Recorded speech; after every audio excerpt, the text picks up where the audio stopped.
supported the farmers.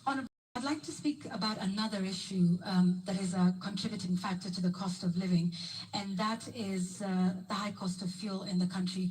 What do you propose to do with that? Because there's also a current subsidy in place for that. What do you think is the solution to the rising cost of fuel, which, as you know, drives the cost of a number of other products? I think the first thing that we need to do is to look at the taxes, because 50% almost of the cost of fuel in Kenya is taxes. I think it's time as a country we looked at, I think there are 15 different taxes on fuel. And I think it's time we looked at how else do we raise revenue. Which taxes would you be proposing to remove from fuel, the cost of fuel? I think majority of the taxes that are in that bracket, I think there are almost 15 different taxes that are there. I do not have the specifics, but those 15, I think we need to interrogate these 15 different taxes.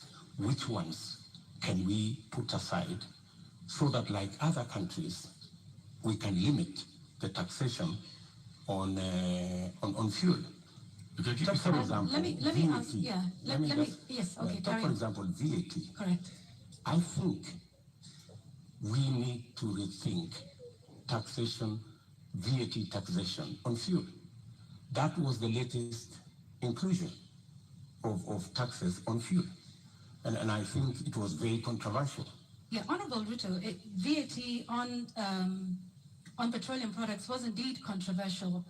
Let me take you back to 2013 when VAT was imposed on this as a condition by, at the time, then Majority Leader Aden Duale said, and I quote, "The 181 members have been convinced by our party leader and our deputy party leader on the rationale of 8% VAT on petroleum products." He went on to say, 181 is a very big number and we will convince our members from the NASA side.